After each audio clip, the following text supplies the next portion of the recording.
Part of the frustration here from the U.S. side is that it's taking so long to actually implement this deal on the European side. Is that what this auto threat is about? Is it just about that? Is it about retaliation to the Germans for some of the comments we've heard from Chancellor Merz? What is this about?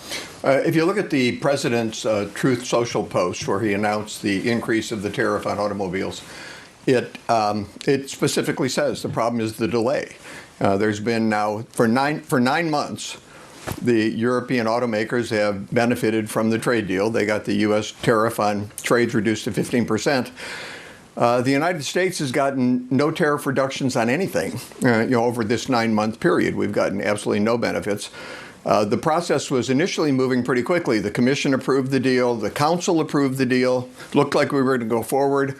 And then the Parliament started to drag its feet and canceled hearings, and it dragged on. And finally, when they come up with a vote, they want to renegotiate the deal. They've added 4 or 5 points that changed the deal. So I think that what the president was saying, look, this has gone on long enough. We're done debating.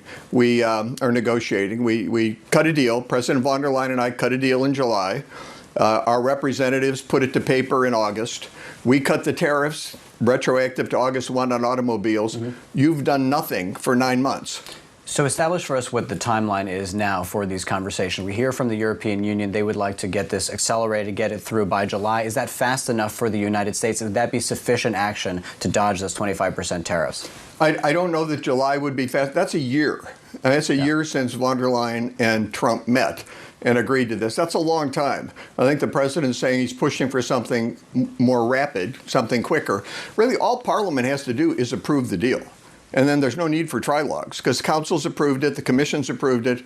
All the Parliament has to do is say, yes, we're approving the deal, and we're there. So I don't know why that takes till July. Well, as you know, those conversations will be happening this evening here in Brussels, the trilogue, that reconciliation and discussions about that trade deal. What is the message to them if they do not get this over the line this week or make significant progress? When can we anticipate those tariffs being imposed by the United States? Is the executive order ready to go at this stage?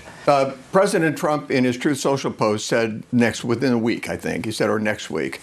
So on autos, unless we see some substantial progress, I think you probably should expect those relatively soon. What he does with other tariffs on, and this, by the way, this was a very limited increase. In other words, it just was aimed at autos. He doesn't even mention auto parts in this. So it was a very specific increase. I think it was meant to say to the European Union, you're not moving fast enough. You're trying to change the deal. That's not going to work. So you got time to fix it. Time is now. Yeah. And it's not July. It's not next year. Now, if there was a strong message to the United States that we're going to approve this deal, we're going to approve it as we agreed to, and not change it, and we're going to do that quickly, then you probably have a chance that the president would take another look at it. I mean, he prefers deals to trade wars. And I think that's the message we've heard from everybody in Brussels. That being said, they did say that everything is on the table if things do not go in a way that they can that they're happy with. Is the United States willing to walk away from the trade deal if it comes to that? If the European Union doesn't abide by the deal that was reached, if a deal isn't a deal, then the United States, I think, would walk away from it.